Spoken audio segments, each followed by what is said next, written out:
Hello YouTube, thank you so much for all the questions you sent me over the past few months. I'm sorry it's taken a little while to get the replies to you. I think this is attempt number 4 at recording them because, as it turns out, whilst I might be quite good at dissecting the nuts and bolts of how to play the cello, making longer videos that require any kind of cutting and editing is not my strong point. So if anyone has got any suggestions for any good tutorials I might watch on that, pop below. So without much further ado, here we go with the answers to your questions. Our first question is from Rick, and Rick asks, my question is, as a progressing newbie, would you at this time upgrade your strings on an entry-level cello or just upgrade the bow? What do you look for in purchasing a bow? I also hope to upgrade the cello later.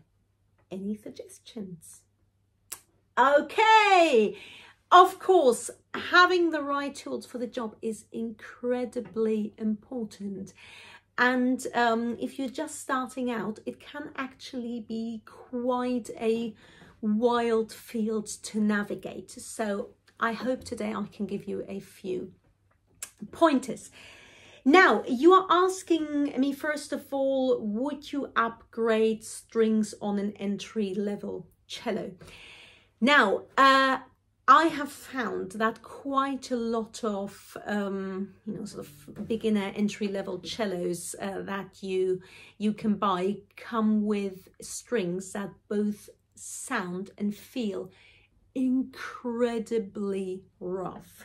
So strings that can sometimes really cut into your fingers. So they have quite sort of nasty, rough surface, and also if you find that they sound really sort of wiry is the word I would use, then I would definitely say upgrade the strings, and that will straight away usually give you a slightly nicer feel under the hand, and it also will give you a slightly nicer sound. You don't need to go, sort of straight away for absolutely top of the range, but a good set of let's say either dominant or Jager strings also can already make quite a big difference. Now, coming on to the bow, I personally think that in many cases the bow is almost more important than the instrument. Having a good bow can make an enormous difference.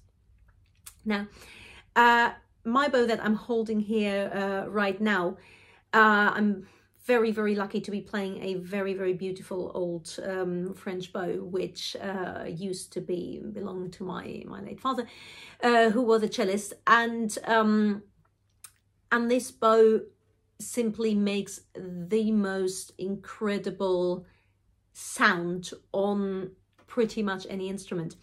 And actually, until I bought this cello, which I'm holding here last year, for many years, I actually played on a bow that was considerably more valuable than the instrument I played on. So I find there is a lot to be said for getting a really good bow quite early on, because and really good doesn't have to necessarily cost the earth.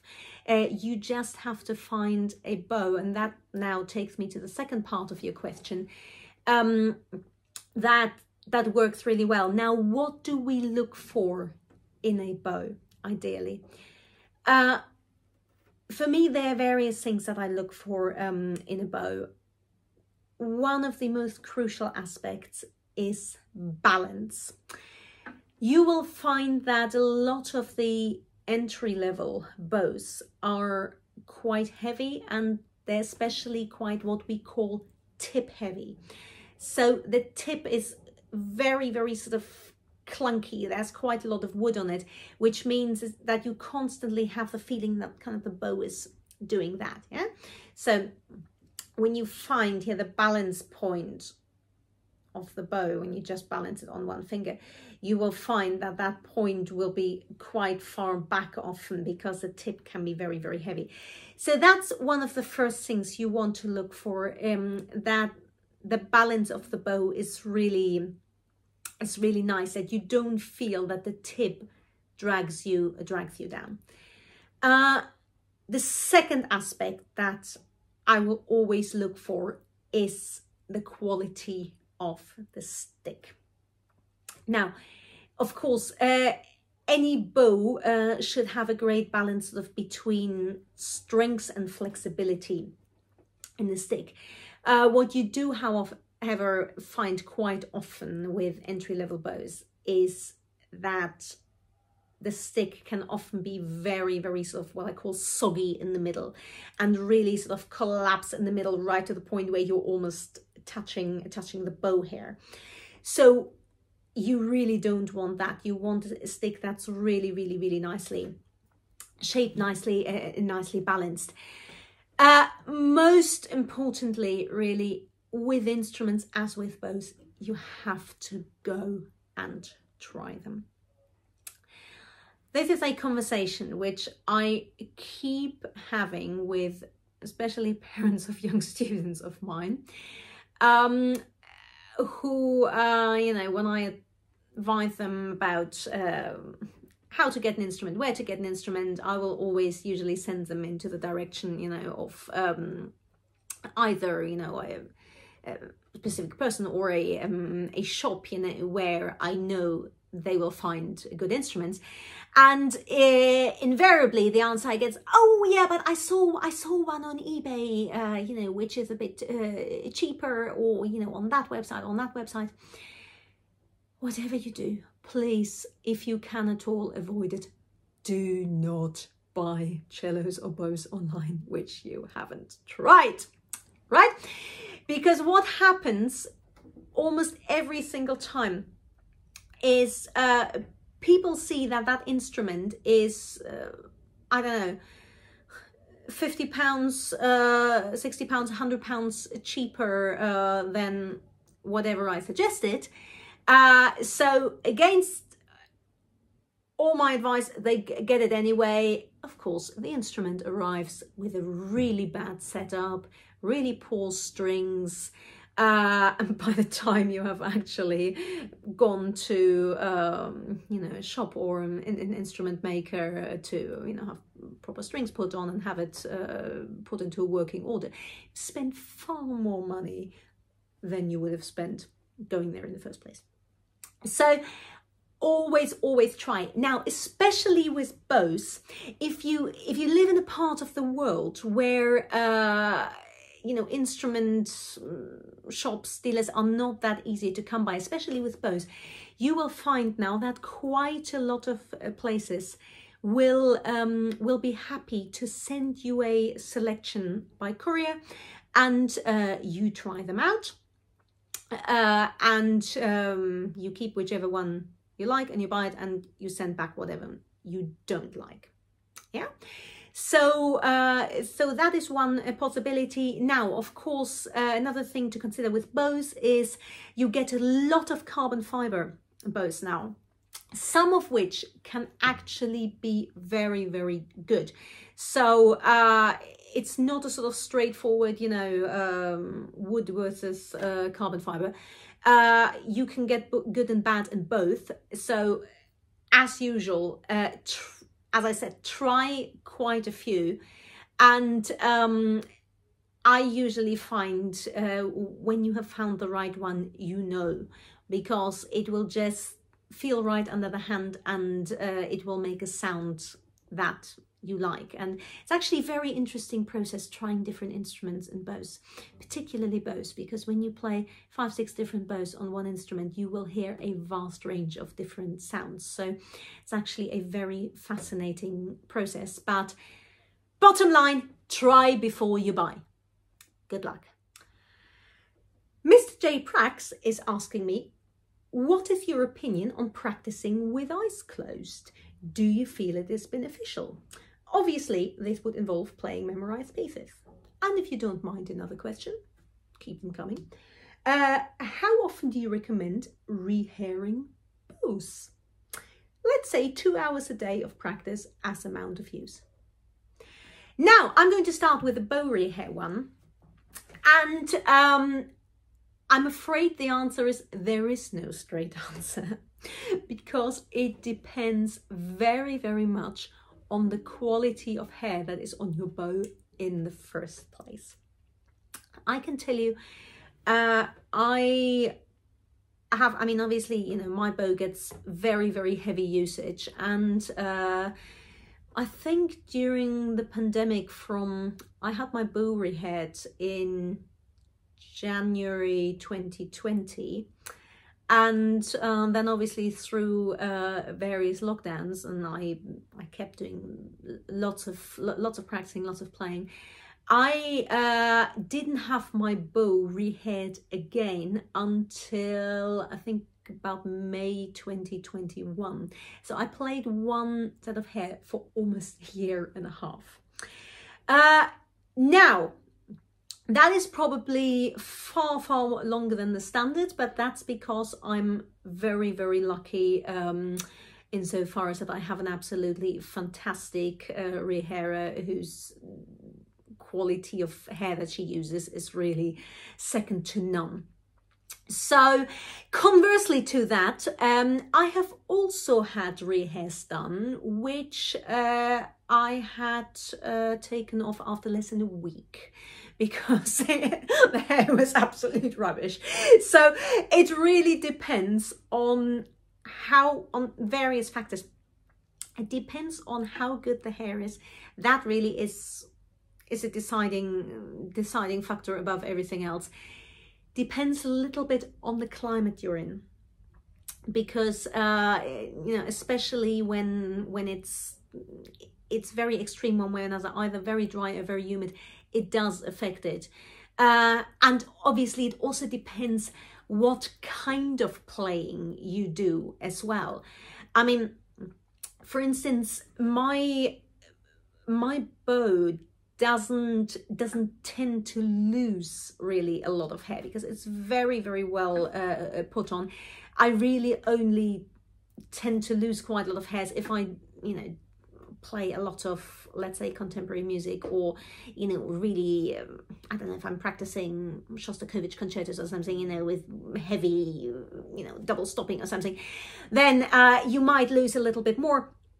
But so it depends. Obviously, if it gets to the point where you know, especially that side that you're playing on more is you know, losing more and more and more hair, then you have to get it down. I would say the other thing to look out for is when you just start to feel that even though you put more and more rosin on, the bow doesn't grip anymore. When it just feels a bit blank is the word I would use, when you just don't get that sort of, you know, grip anymore, because obviously our hair here, you know, if you put it under the microscope, it's got these little hooks that really grab the string, and if those are worn off, then you know it's time to change.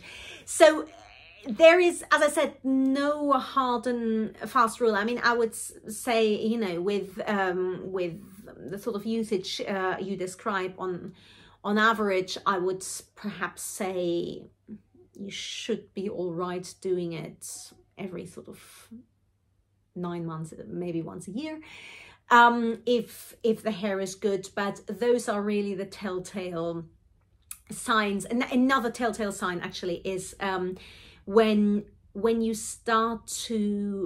tighten the bow and you feel that the hair sort of, no matter how much you tighten, the hair starts to get quite, again, sort of soggy after a while, yeah. So and the hair doesn't really keep the tension. So that's also sometimes a sign actually that it's starting to get a little bit loose on the inside. So those are really the points, you know, when you know, okay, it's time to change. But it's very difficult to give a sort of exact, you know, formula. Great. Your other question, practicing with your eyes closed, by all means, yes. Now, I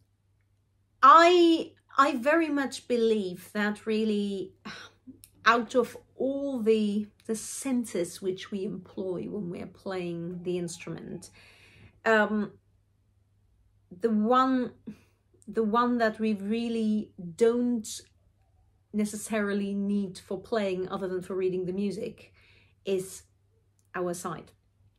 Now, of course, I'm no different to anyone else, especially, you know, once it goes high, you know, we all like to sort of stick our nose in there and, you know, and sort of as if that was going to help. And of course, you know, it doesn't. So for instance, when I start children off right at the beginning, I will never ever put stickers onto the fingerboard. Why? Because it essentially right from the beginning sets up a completely false dichotomy, really, because we don't use our vision in controlling where we are going on the instrument, right? If you ask me to take, you know, a pencil and draw you a line on, I don't know, where the G is, where the D is, where whichever note is, you know what, I might get within, I don't know, you know, a centimetre of it or something, but I certainly couldn't be precise about it. However, you know, when I put my fingers down, I can be very precise about it. And that's, of course, because the way we find the note is this, you know, process of triangulation between our ear and our muscle memory, right? So I find it really helpful occasionally to close my eyes, because at that point, essentially, it's just you and your sound. I especially like to do that when I'm doing really slow practice on intonation. It just helps me to focus on nothing other than what I hear. So by all means, really try that occasionally. So just to really connect with what you hear and connect with the movements rather than getting distracted by what we see. So I hope that helps, and happy practicing. AlexSarah is asking me, my question is about a good bow hold for someone with very small hands. Hello. My pinky is extremely short. And I often end up popping it on the top of the stick of the bow because it doesn't comfortably reach over the stick, especially when I'm playing on the A or D string. I feel like many people have ideas about good proper bow holds, but not specifically for small hands. Any advice would be great. Now, Alex, if you have watched any of my videos, you know that my channel is essentially small hands and tiny pinky central, right? And oh my God, I hear you when you say many people have got ideas about proper bow holds, but not for small hands. Indeed, when you open the first pages of pretty much any, you know, the old style cello method, you will always find beautiful pictures of you know, what a right hand should look like. And of course, these people have always got the perfect, nice, perfectly proportioned cello playing hands, yeah? They wouldn't pick neither you or me as models for that. But that doesn't mean there isn't a way of doing it for people with small hands and tiny pinkies. So, when it comes to bow holds, there are some, I believe, absolutely unshakable principles which apply to whatever hand you have got. And If you've already taken a look at my video about how to construct a healthy bow hold, I'll pop a link, a reference into the comments below, so you can have a look. That really is all about the correct contact points between bow and hand. Yeah, I'm not going to go about everything I say in this video, so you can take a look at that, but the principles are very, very, very simple. I have two main alignment points. One is the middle knuckle of the middle finger, into which we place the bit of the bow here where the heel meets the stick. So I've got rubber on my bow, so you can see that little dip here. So that's exactly what we place in there, right? The second alignment point is the top right corner of your thumb here. The fleshy bit of the thumb has got no business anywhere near the bow, so we only touch it with the top right corner. You can see my dent here. So, and that goes right opposite here, right opposite that middle finger crease on the other side, right? And all we do, as I've said before, is we close the space. We don't grip, we just close the space. And the reason I like to do it with the hand essentially lying down like that, holding the bow with the other hand, is that way we don't start to straight away sort of twist in an odd way to grab, right? So like that, over.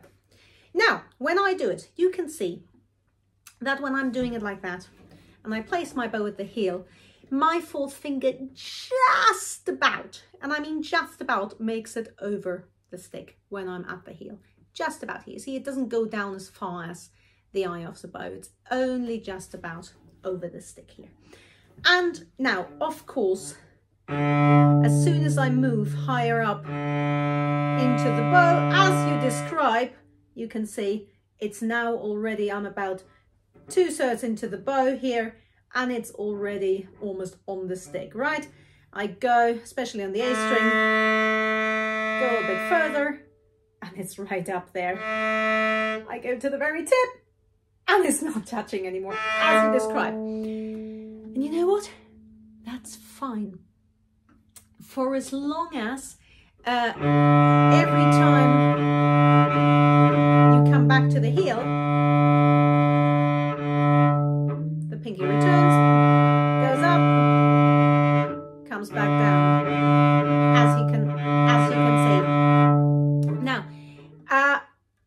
of course, the fourth finger does have an important role to play, times especially in controlling the direction of the tip here, but there's nothing there that we can't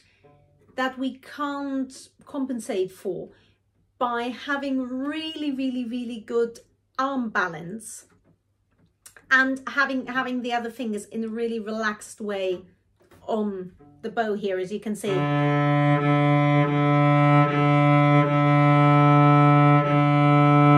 What's really important is that everything above the upper arm, the lower arm, are correctly balanced for wherever you are in the bow. And then the fact whether your pinky is up here or at the very tip, even completely coming off the bow, as you can see here, is not really a big deal. Yeah, so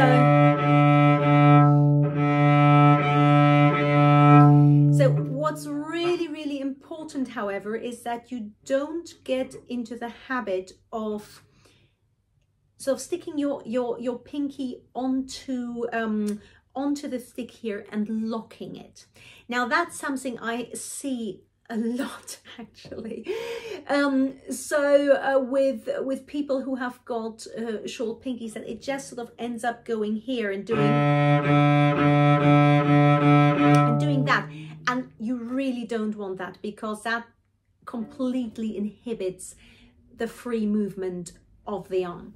Yeah, so as I said, take a look at my bow hold video, where you can really see me break it down into every small component part, and you will see by the sounds of it, your hands are quite similar to mine, so you can really see exactly what it looks like on my hand, and how to deal with that. Yeah, so good luck. I know it isn't easy, and especially it's very, very frustrating when yeah, everyone has got an opinion on what it should look like. Just nobody has got the same hands as you. So you've come to the right place, and any more questions you have, let me know. Christina is asking me, we have another small hands question, how do you play practice chords like thirds and fifths? I saw your older video about finger proportions, small hands, and I'm curious what tips, methods you have for that. Okay, now before I get into that little update, if you have watched a lot of my older videos, the eagle-eyed amongst you may have spotted that I have got a different cello. And so obviously in my small hands video, I'm talking very much about, you know, how having a smaller instrument with a shorter stop lengths, it can help. And as I was looking to buy another instrument last year, I was certainly very much out there in the market for another small cello. And I think I probably tried just about every small cello that was on the market in the UK last year. And as so often in life, the one I fell in love with was nothing like the one I had in mind. In other words, I ended up buying a big full-size Strat model cello. Now, at the time I thought, okay, this is really either only going to go one of two ways. You know, I either learn to work with that size, or it's going to be a complete disaster. But while I sort of tried it over the course of a month, I actually realized, you know what, it's not as much as a problem as I thought it would be. So here I am now with my tiny hands playing on a big cello. So everything I'm saying now is even more relevant than it was beforehand. Yeah, and of course I'm very aware, actually, especially sort of on the more entry-level side of instruments, it's actually quite difficult to find smaller instruments. So so here you can now see how it works to play with small hands on a big cello.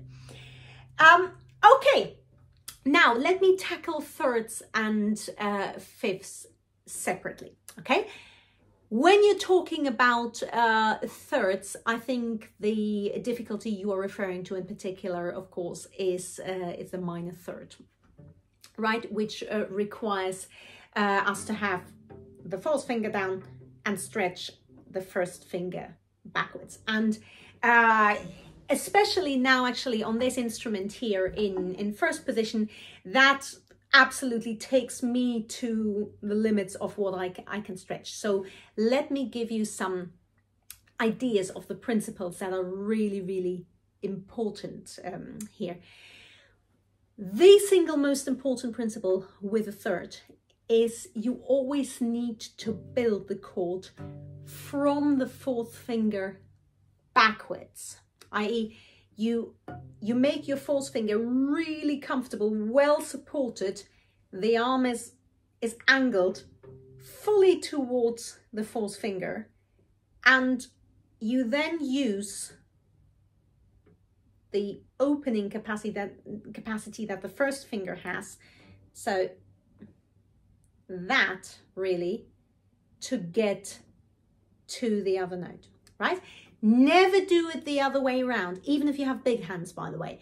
Never ever start the third from the first finger and then arrange the fourth finger around it. Always the other way around. Yeah, so fourth finger goes down, here, and now really align that, and now you open your first finger and you reach for the chord.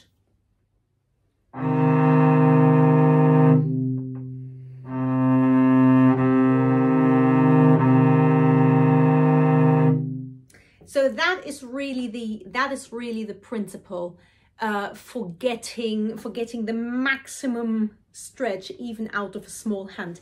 And you will find that you'll have to experiment with exactly how far forward the upper arm, the elbow, has to come here. Yeah. So you can see that I'm really, especially for the lower strings here, I'm turning quite far forward. Yeah. You really want to sort of leverage that movement here. Yeah. So give that a go, and that actually should go quite a long way to solving the problem. Now, let's look at the fifths. Now, obviously, fifth, you know, are never particularly comfortable on a string instrument, you know, whether it's a cello or the violin, and nobody particularly likes playing fifths.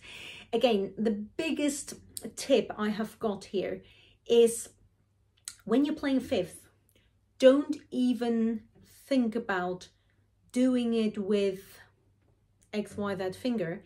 Think about playing the fifths with your whole arm. So you really bring everything, the whole arm, into the position in which you need it to play that fifths in tune.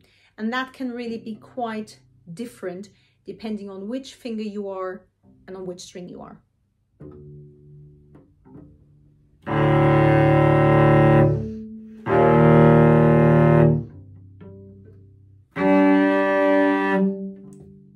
Yeah, so there you have it. So the more you use your arm, actually, the more you will also find that you have really got the strings to get the string down to get a clean chord. Yeah. So make, you know, these things, they are obviously, especially when you have small hands, they will never be our favorite thing on the menu, but that doesn't mean we can't become good at them. So I would always say, you know, those slightly sort of yuck things, yeah, like fifths, make a point really every day of practicing those, you know, and over a period of time, you will, you know, it might still not be your favorite thing, but at least you will find that they're getting a lot easier. Yeah. So good luck with that. Mark is asking me, I'm grade 6 doing dance rustique, but I just can't get my speed up. I can play error-free slowly, but even a little faster, and shifts slip and slide around. Is playing faster just the same as slow, only faster, or do things change? I'm thinking amount of bow, for example. Any ideas? Okay, that's a really, really good question, which takes us to the whole topic really of practice. Now, I think in the next few weeks I'm going to make some dedicated videos really on the process of practicing, but what you outline here is of course a very, very common problem, and when that happens, that should always really ring alarm bells, because that means that there is something not right in the process. Now, I'm first of all going to address your question here where you say, is playing faster just the same as slow, only faster? And the answer is essentially yes. What you need to do in slow speed is really program the exact movements that you are going to be doing at faster speed, i.e. the exact amount of bow you're going to use in the right part of the bow, the same bow speed, the same bow distribution. The learning process, essentially, it's always, I always describe it a little bit like coding, like when you're writing computer code, you're really having to, first of all, input a lot of data, and you're having to input a lot of correct data in order for the application, in order for the computer to be able to then use it to automate the process and to do it quickly. So and how good the outcome really is going to be depends entirely on the quality of the data that goes in the first place. So slow practice is really there to make sure that every process, that you have the time to make sure that every single process is correct. So just playing slow for the sake of playing slow won't get you the results. So you really have to have a process knowing exactly in which, you know, let's say, actually for Dance Rustique, you can check out, I have a video on this piece actually where I'm really breaking process down quite a lot.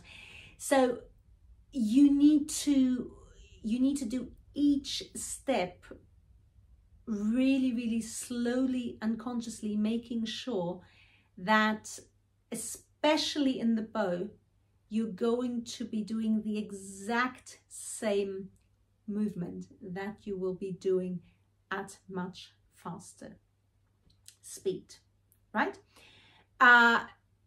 Because otherwise, you know, if you're, for every speed, if you're using a different part of the bow, different amount of bow, of course, you know, your brain, your computer here has got doesn't have any reliable data to work with, and of course the result is going to be messy. Yeah. So absolutely make sure that when you're practicing slowly, that you really mimic the exact process that's going to be needed at speed. Yeah. In fairness, that is not very easy until you're really quite experienced. That is not that easy to do by yourself, and that's really, you know, where lessons do come in, you know, where you want to really sort of learn to do that in a kind of one-to-one setting. But on the whole, also I would say, with building up speed, it's very important to always build the speed very gradually. Yeah, so I would always start, when you're learning something, with really a very slow metronome mark. So for instance, for Dance Rustique, you would set the metronome to quavers rather than crotchets, and only really adds, you know, I would say no more than sort of 10% to whatever that figure is at a time. And there you will already see, when you're going up in that small increment, does the process hold up? If so, then you know you're on the right track. And if already with that small increment you have an issue somewhere, that means that usually the process isn't right. Yeah, the data that you're feeding your brain when you're practicing isn't quite right. Yeah, so with that particular piece, as I said, take a look at the video I've got on it, and if you would like more help on really how to practice it, how to take it apart, then if you would like to book a session, just drop me a line. Yeah, because sometimes there can be a monumental discrepancy between what we think we are doing in practice and what we're actually doing. So one last tip I would give you is also, when you know something doesn't work, record it. Yeah, and just take a look. And sometimes, you know, when you step away from it and you see it from the outside, you might actually notice things that you're doing that you don't actually pick up on while you're playing. Yeah. So good luck with that, and as I said, if you would like any more help, just drop me a line. Following hot on the heels of Mark's question there, we have got another practice related question that is really very, very related to the last one. When practicing a difficult passage, scale, etc., how long should we keep trying if we aren't getting it right? Should we keep trying it for 10 or 15 minutes and then move on to something else? Is there a point of diminishing returns, so to speak? Okay, so we really have opened Pandora's box of practicing here, haven't we? Okay, now 10 or 15 minutes is quite a long time to keep doing the same thing if something isn't working, right?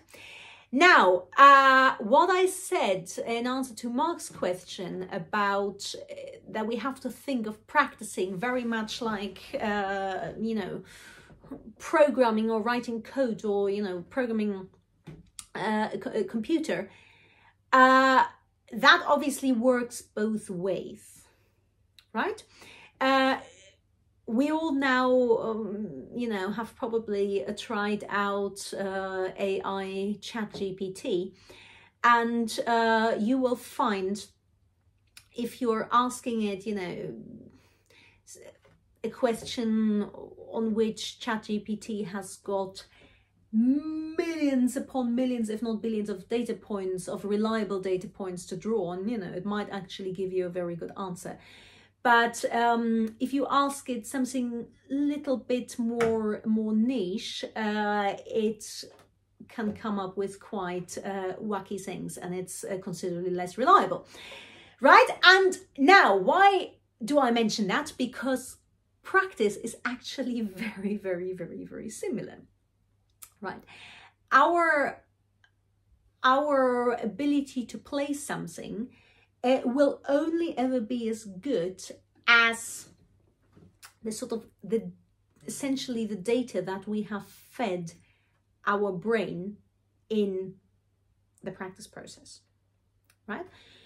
So if we're working on a passage and it's not working, and we keep doing the exact same thing over and over and over, what we will teach our brain is to become really, really, really good at essentially doing it badly, right? We are still teaching the brain a process, just not the one we want. Therefore, the moment something isn't working, step back straight away and think.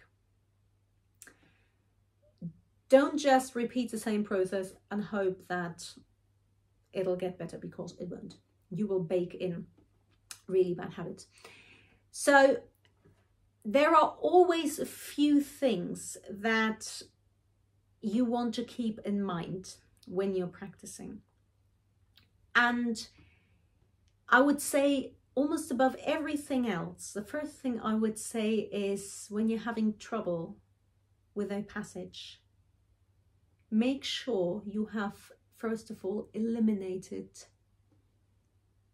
every possible right-hand cause before you look for fixes in the left hand. As string players, we are almost conditioned to always look to try and fix every single problem we have in the left hand. Yeah, we're always thinking, you know, when the shift isn't working, you know, it's always a left hand, it's always a left hand. When actually, in actual fact, about at least 80% of the time, even when the shift is going wrong, the problem is usually in the bow and not in the left hand. So that is really, really important. I would, as a general rule, say, the more complex something is in the left hand, the more attention you have to pay to your bow. Yeah. So when something isn't working, first step to do is look at what is actually going on in your right hand. Now, one trick I like to use for that occasionally, both with students but also with myself, is actually when you have something that isn't working, record it on video, but watch it back without the sound on. Why without the sound on? Because obviously the moment the sound is on, you know, all our brain is drawn to is like, oh, whatever, that, you know, a sharp was a bit out of tune, that shift, you know, it wasn't great, that blah, blah, blah, blah. So it's already that point, you know, rational goes out of the window, you know, emotional takes over, and we are entering this downward spiral. Watch it back without the sound on and really look at nothing but your bow. And quite often you will find that, you know, there are all manner of things going on there which you don't really want to go on. Yeah, you're either in the wrong part of the bow, or you're using way too much. You know, you're not controlling the speed of the bow, things like that. So that is always a really good starting point. Yeah. So when you have, and again, I would say learning to break down the problem, that is really where you can't really ultimately get around one-to-one lessons, because that sort of problem solving, that is really, I would say, the greatest part of what I do in, you know, in my day-to-day teaching. Really, you know, teaching students gradually how to teach themselves. So I will certainly in the next few weeks make some videos on practicing, on really how to dissect something, you know, on looking at the sort of different, what I call different layers of practice. But if you want to really, you know, sort of delve into that process and learn those tools, I would always say, you know, if you can, try to possibly, you know, book in some one-to-one sessions to really sort of get into the nitty-gritty of that. Yeah. So good luck. Someone with the username BentRoads is asking me another bow-related question. My bow hold starts out great, then quickly deteriorates as I play. My hand slips and slides until my pinky isn't even on the frog anymore. Any suggestions? I think I've probably already actually covered a lot of ground of this particular question in the answer to Alex's question earlier. But obviously I don't know exactly sort of how long into the learning process of playing the cello you are. One thing I will always remind people of when they're new to playing the cello is that when you start, the bow hold will, what I call, melt over and over and over. That is a totally normal part of the process, and it's, I think, one of the most important things of part of teaching is very accurate expectation management, right? And I always tell my students exactly like, okay, yeah, I know this is happening, but this is what happens at the stage. This is normal, and we'll work through it and we'll fix it. And deteriorating, melting bow hold is right up there. Now, again, I will point you to my bow hold video where I go over this particular problem in quite some detail. The bottom line is the melting is not the problem. What is important is that every time it does melt, you go through the whole pickup process that I show in the bow hold video, again from scratch, with the same level of care. Never start to rush that. And what you will find is that after a while, the intervals between the melting get longer and longer and longer. So you will find that, you know, after a while, actually, okay, initially it might melt, you know, 50 times a day. In a week, it's maybe only 30 times a day. And in another week, it's only 10 times a day. Yeah, so you will find that if you're absolutely diligent about always bringing it back to a really, really, really correct, good starting setup, after a while, it will hold for longer and longer and longer. And that's very simply because you start to build the relevant muscles. So take a look at my bow hold video for really in-depth explanation on that one. And yeah, otherwise, just be patient, you'll get there. And we have got a question relating to the thumb. Hi Julia, have you any advice on hardening my thumb? The strings cut into it when I try playing in thumb position. Thanks a million. And that question is from Shay. Oh, I hear you. I have just come back from holiday a few days ago, and I've just been through that very process. In fact, I'm still very much in the middle of it. So the short answer is the only way to get over this this particular problem is to put yourself through the initial pain. Yeah, this is one of those kind of no pain, no gain scenarios until we build the callus here. Yeah. So it's very simple because, you know, in order to build the callus, we first of all need to go through the sort of friction process. Yeah, it's a little bit like of breaking in new shoes. It's never a you know, pleasant process, but you just kind of got to go through it. So there are a few things which I would do. Now, obviously, really, really important, again, that you have a good setup. Yeah, there's, you know, never a way around having a really good setup. And good setup here means that you are using your arm as much as possible to not put any more pressure on the thumb than you actually need to. If you take a look at, I have a video, I think it's on the grade 6 thumb position scale. I really take that apart. Yeah, but the bottom line of the whole thing is you want that arm to be straight. Yeah, so you can park your bow here. Yeah, and the straighter your arm is, the less actual pressure there is on your thumb. The moment you become even slightly droopy, you're having to press with the thumb itself, and that's when it gets really, really painful. Yeah. But as for building callus, there are a few things which I would suggest, and one of them certainly would be practicing scales, arpeggios, or for that matter, even some little pieces with the thumb only. Yeah. So let's say, for example,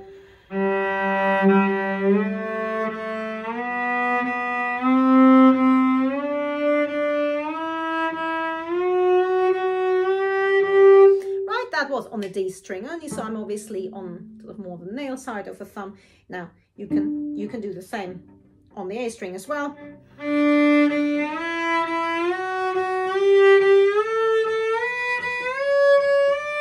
Or if you like to give your thumb an even better workout, go onto some of the lower strings where you will actually find even more friction resistance.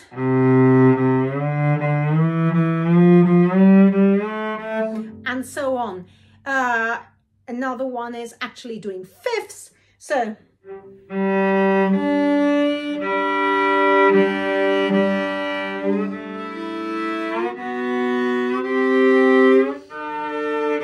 and so on. Yeah, and by doing these, especially the fifths, you are actually already starting to, you know, put a bit of money into the bank towards doing octaves and other things later on. So that's one thing. Another good thing I would suggest is actually practicing, you know, vibrating on the thumb. So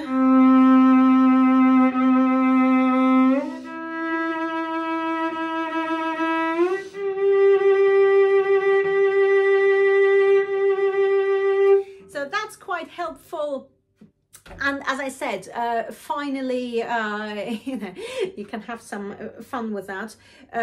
One piece, for instance, that works quite well is a swan. If you try playing that just with your thumb. So some of you may have seen some of the videos of people playing it, holding, I don't know, an orange or something. Yeah? And you can very much do the same, just using your thumb. Most important thing here is keep your arm really, really, really, really straight, because that just takes so much pressure off your actual thumb. But otherwise, to really build this sort of little bump here, you've just got to do it. Again, it's one of those little and often things, yeah? Obviously, you know, if you do it for an hour on the first day, you will end up with blisters and little else. So just little and often, you know, every day, sort of 10 minutes at the start, 10 minutes at the end, you know, and just build it up. It's a little bit same as actually when people first start doing vibrato as well. People also find that that's sort of quite, you know, quite painful. Little and often, and in a couple of weeks' time, you'll be laughing. Dombert is asking me best advice for vibrato above fourth position, with or without thumb. Now, I assume for the purpose of this question, by above fourth position, you probably mean sort of fifth, sixth, seventh position here, right? Again, this is one of those questions where the answer, unfortunately, is it depends, right? It will depend greatly on how large your hands are, essentially. If you have got really, really, really long fingers, you might find that you can actually, you know, keep your thumb right behind the neck here and vibrate here quite happily. I wouldn't be able to. My hands are far too small for that. But you have to try out what works for you. I would give you a few general pointers, however. When it comes to deciding where the thumb goes, it has to be either on the string or it has to be back in some way. Now, I can't get my my thumb behind the neck. I don't have that span. However, what I do is use it to vibrate here as a counterweight, right? So I will pull the thumb all the way back, so it looks ultimately a little bit as if you're doing a sort of octave tremolo on the piano. So pull it all the way back, and that gives you a counterweight, and that actually can give you a very, very, very nice vibrato up here. And so you'll see when I show you now the difference sort of in the amplitude of vibrato you get depending on whether you pull the thumb back or whether you bring it up.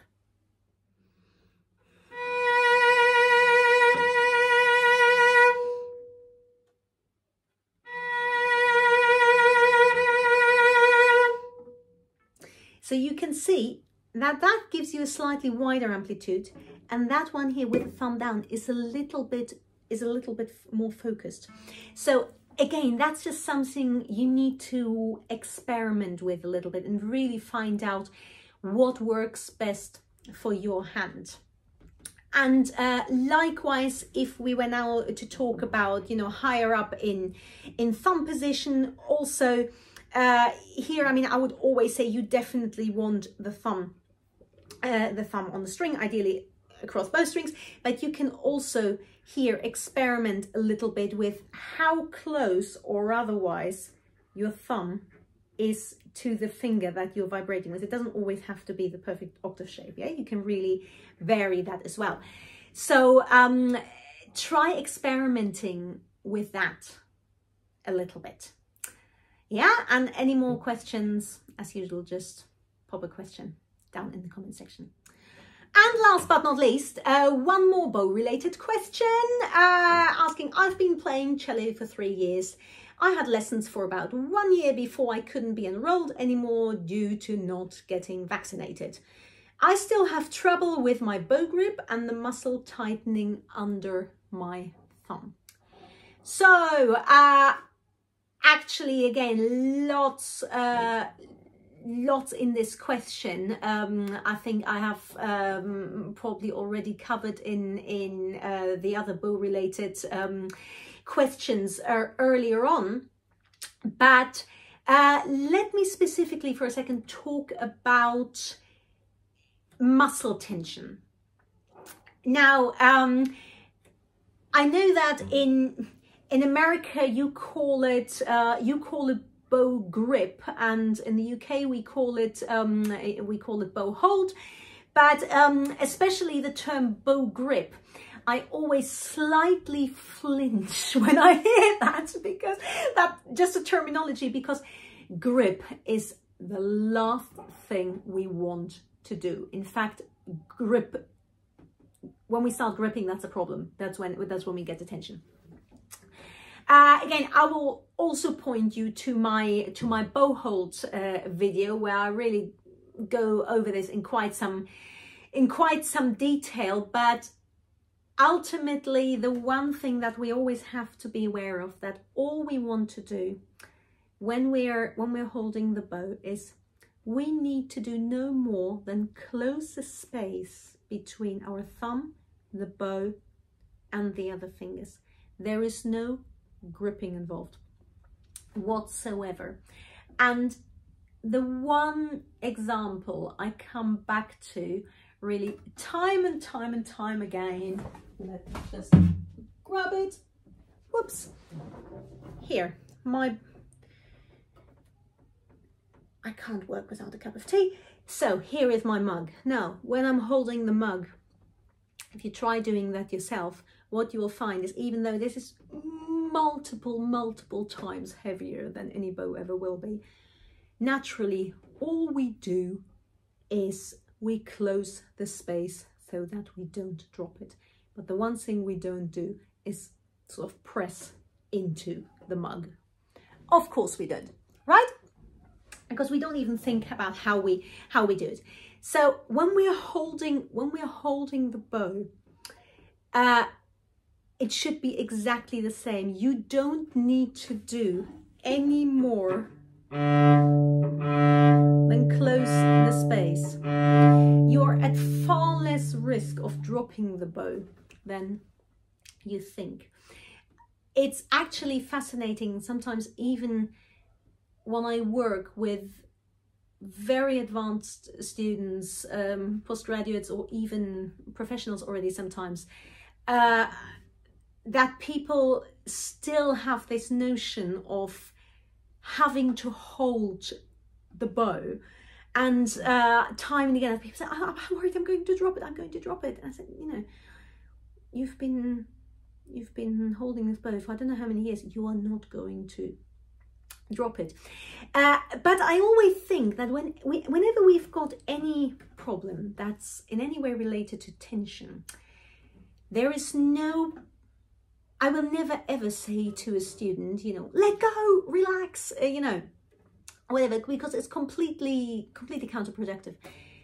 Always approach it from a sort of much gentler way, and always, when you feel that it's getting tense, say to yourself, let's see what happens if I just let go by, don't know, 10-20%. If I just ease off the amount I hold a little bit, let's try playing now.